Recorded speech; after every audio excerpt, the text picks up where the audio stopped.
Bueno, buenas tardes. El trabajo que traje hoy para compartir acá es un trabajo que está en proceso, así que lo aclaro para que sirva como disparador para pensar algunas cuestiones que involucra, pero no es un trabajo cerrado ni terminado, es el resultado de varias personas que trabajan en el equipo en PIDAL y que está alimentado de diversas preocupaciones.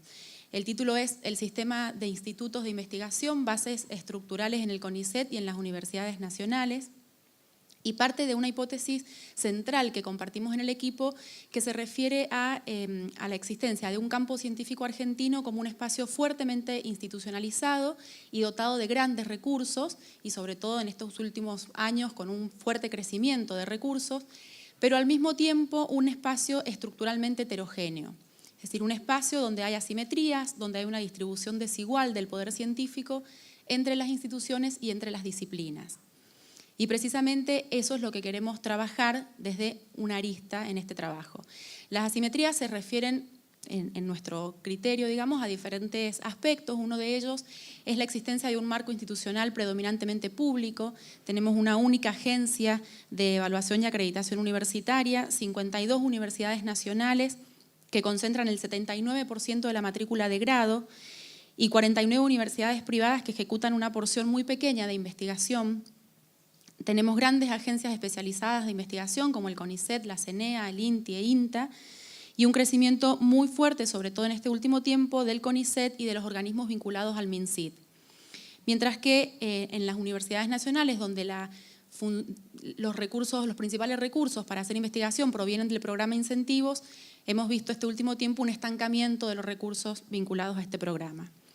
En este marco, la vinculación entre investigación y docencia se presenta con una falta de articulación, no solamente en cuanto a los ámbitos de elaboración de estas políticas, que están escindidos. Tenemos por un lado un Ministerio de Ciencia y Tecnología y por otro lado un Ministerio de Educación,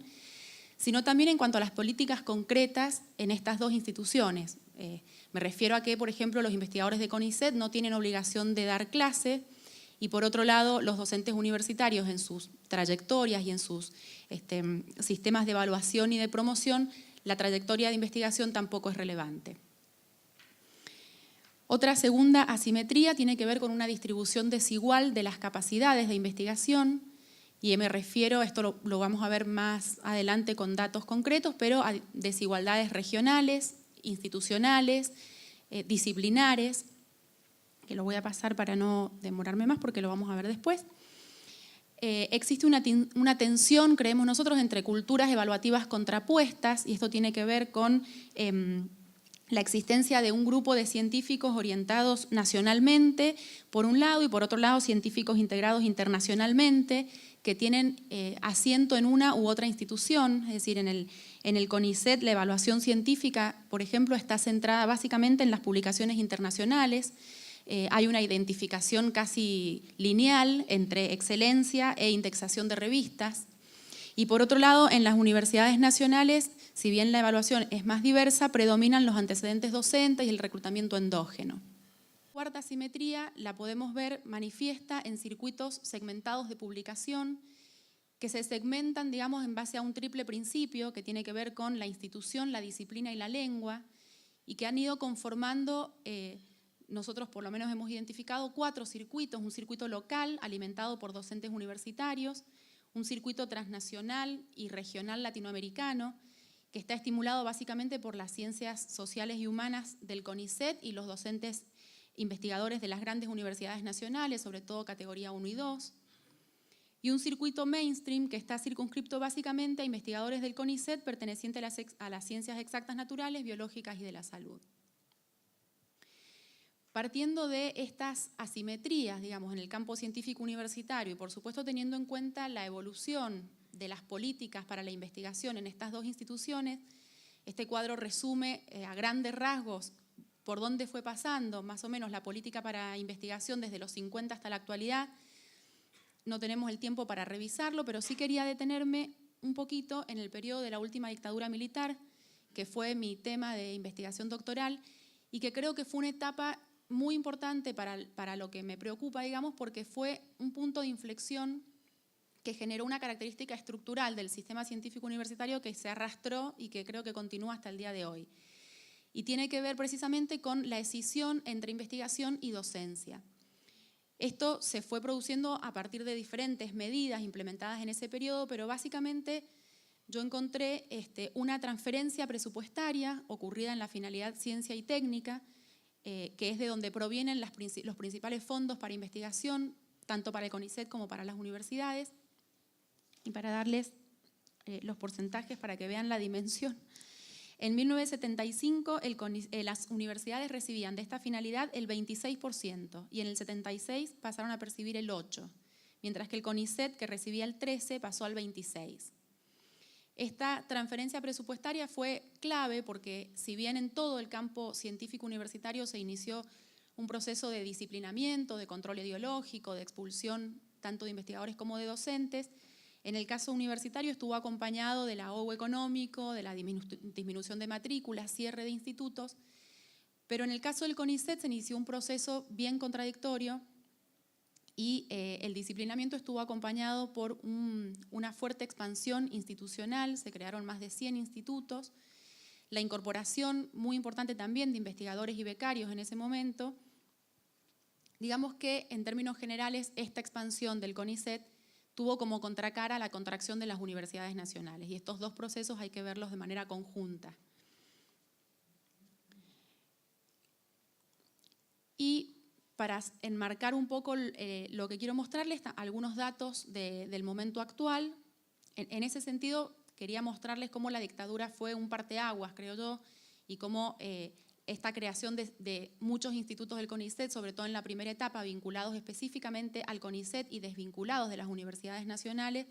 provocó justamente esta desarticulación entre investigación y docencia que creo nunca se pudo recuperar.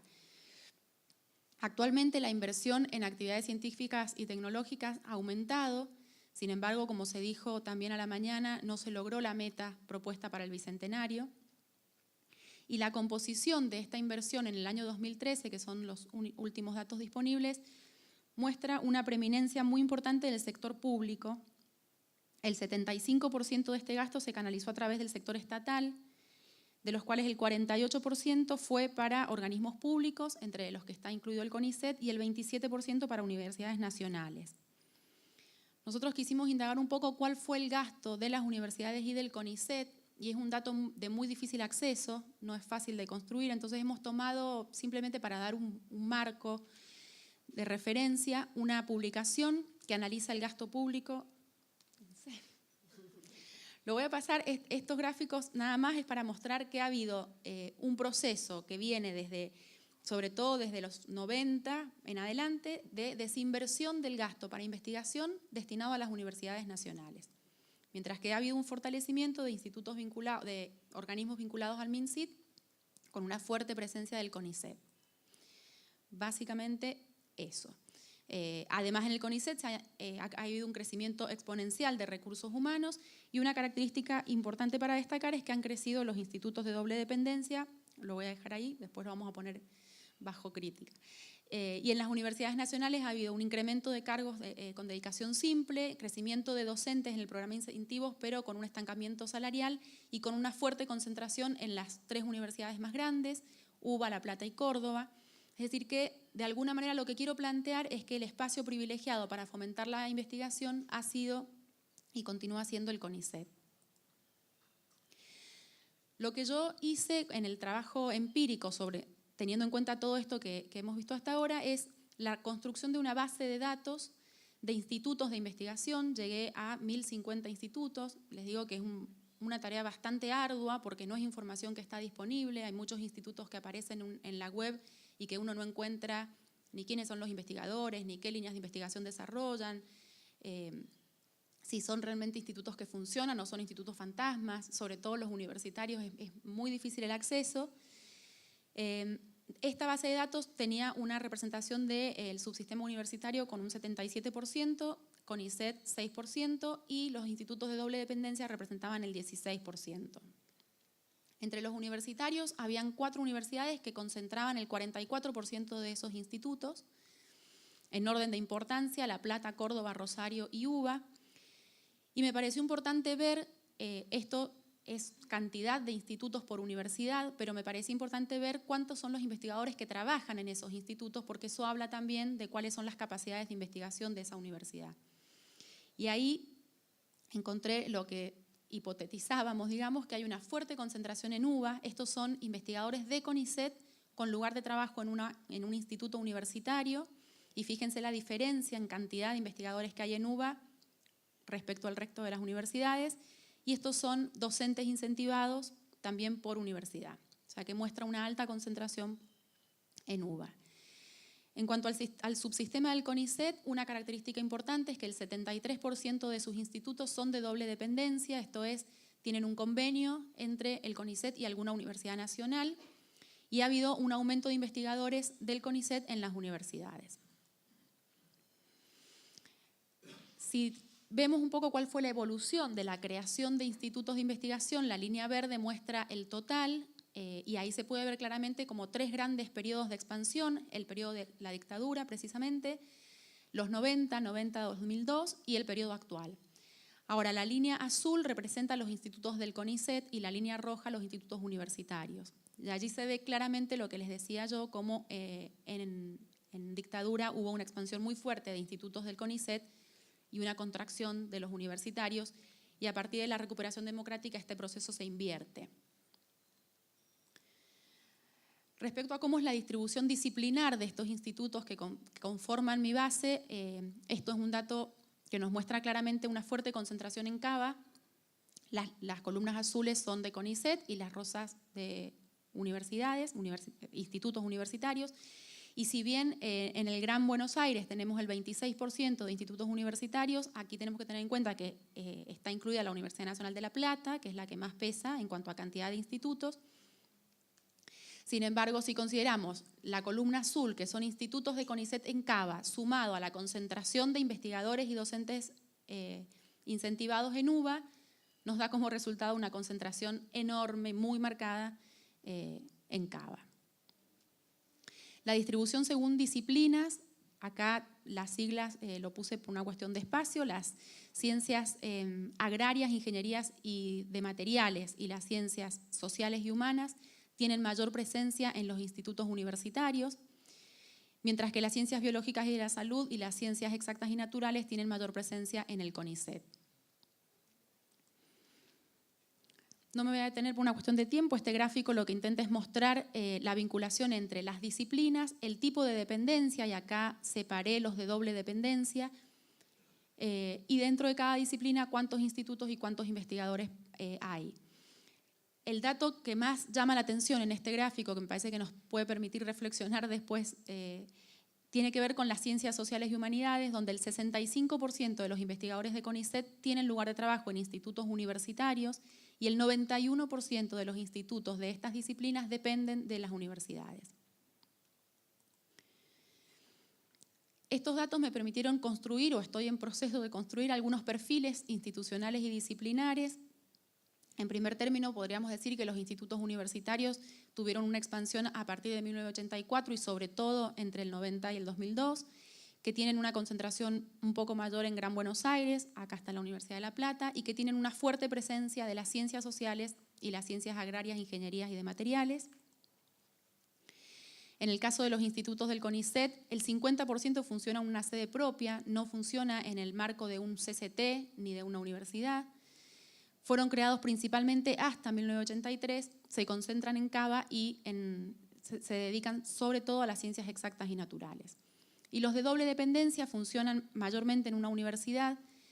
Hay una fuerte expansión a partir del 2008, pero no son solamente institutos creados como doble dependencia, sino muchos institutos que ya existían en las universidades que fueron incorporados a la red del CONICET y tienen sobre todo presencia de las ciencias exactas y naturales y las biológicas y de la salud. Entre el 2008 y el 2004 ha habido una fuerte expansión institucional que se explica en el caso del CONICET por las ciencias exactas y en el caso de las universidades por las ciencias sociales. Para cerrar, algunas líneas que me parecía que podían servir para pensar en relación a este trabajo es pensar si existe y cómo es la tensión que se da entre la investigación científica o la lógica de investigación científica y la dinámica universitaria, pensando en universidades que tienen una fuerte tradición profesionalista, donde finalmente, a pesar de algunos intentos, ha prevalecido el sistema de facultades y cátedras y la preeminencia, digamos, de tareas docentes por sobre la investigación. Si pensamos que durante la dictadura se fortaleció la investigación concentrada en espacios extrauniversitarios y a partir de 1984 las universidades respondieron al contexto en el que les tocó, digamos, en ese momento con un ingreso masivo, con cargos dedicados, con bajas dedicaciones en los cargos, la desinversión, que no alcanzamos a ver en detalle con los gráficos, pero es un dato real, concentración muy fuerte de las ciencias sociales. De alguna manera, lo que estoy planteando es que las universidades no están constituidas como un espacio propicio para la investigación, aunque creo que tienen o debieran tener un rol central en este sentido. Mientras que el CONICET tiene no solamente una expansión presupuestaria muy fuerte de recursos humanos, y también es interesante ver las asimetrías que he mostrado, que también me parece que son fundamentales, no solamente la expansión, sino la igualdad en la expansión. La relación entre el CONICET y las universidades, que es el tema que inició, digamos, esta investigación, el tema que nos preocupaba, muestra que ha habido, con el crecimiento de institutos de doble dependencia y de recursos del CONICET en las universidades, una cierta vinculación, por lo menos formal, y lo que habría que ver es si es una articulación real y si en las prácticas esto tiene una manifestación concreta. Y para terminar, nada más quería decir que esta perspectiva de análisis que presentamos en el equipo tiene como intención o como desafío superar esta dicotomía entre política,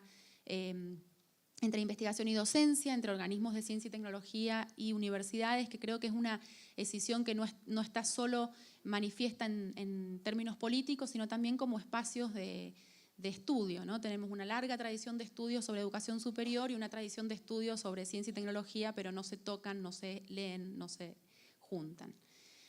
Así que es eso, solamente una frase de Amílcar Herrera para compartir y hasta acá. Gracias.